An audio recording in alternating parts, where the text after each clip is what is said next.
Министерот за правда Игор Филков на пресконференција изјави дека Министерството нема да остане нем сведок кога довербата на граѓаните во правниот систем е разнишена, ниту ќе стои настрана кога јавноста бара одговори за одлуки кои отвораат сериозни дилеми.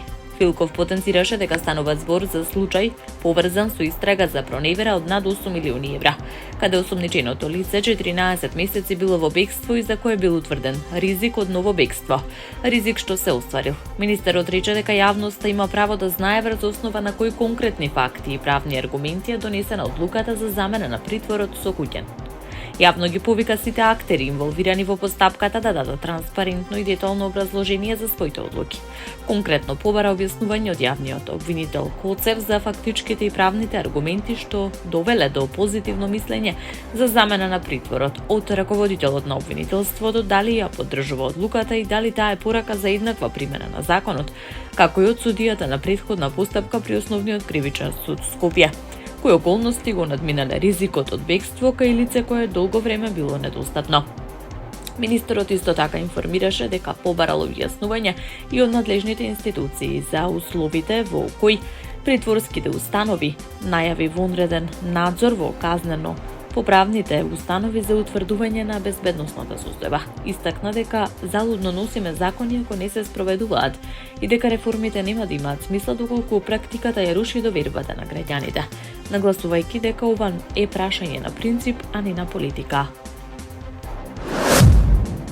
Полицијата на целата територија на државава привела 15 возачи поради управување со моторно возило без возачка дозвола, со активна забрана или под дејство на алкохол. Според соопштенијето на Министерството за внатрешни работи, 10 лица возеле без возачка дозвола, тројца управувале со забрана за управување возило од Б категорија, еден возел под дејство на алкохол, еден комбинирал возење без дозвола и под дејство на алкохол.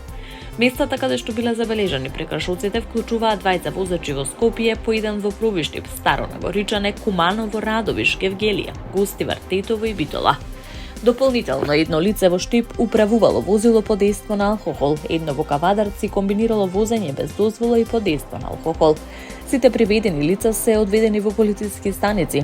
По целосно документирање на случаите ќе им бидат поднесени соодветни кривични пријави. Од МВР апелираат до сите учесници во сообраќајот да ги почитуваат правилата и пропишаните мерки, да не управуваат возила без возачка дозвола, доколку имаат изречена забрана или се под дејство на алкохол, со цел да се придонесе кон побезбеден сообраќај.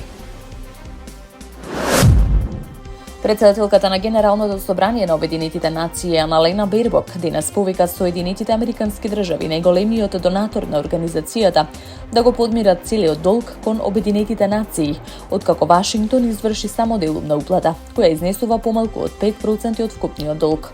Според портпаролот на Обединетите нации, Соединетите американски држави досега уплатиле околу 160 милиони долари од над 4 милиарди долари кои им се должат. Генералниот секретар на Обединетите нации предупреди дека организацијата се соочува со неизбежен финансиски колапс поради неплатените придонеси на земјите членки. Бербок истакна дека секоја земја мора да го плати својот придонес целосно и навремено, нагласувајќи дека 160 милиони долари очигледно не представуваат цел износ. Во меѓувреме, американскиот претседател Доналд Трамп минатата недела беше домаќин на првиот состанок по сопствена иницијатива, Комитетот за мир, што според експертите може да ја поткопа улогата на Обединетите нации. Бербок појасни дека Обединетите нации го поддржуваат комитетот само во контекст на Газа. За сите други прашања поврзани со мирот и безбедноста, легитимно тело останува самата организација.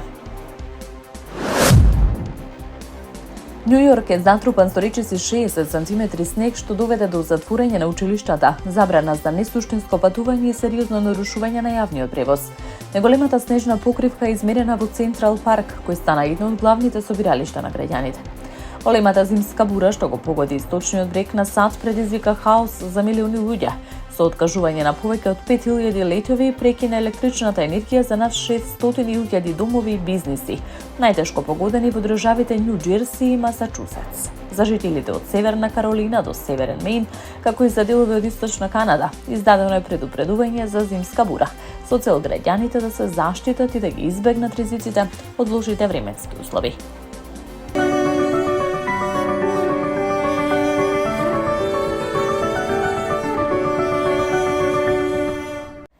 Времето денеска сончево со мала до умерена облачност. Ќе дува слаб до умерен долж по Вардарието, повремено засилен ветер од северен правец. Во Скопје сончево време со мала до умерена облачност. Ќе дува слаб до умерен во делови од котлината, повремено засилен ветер од северен правец.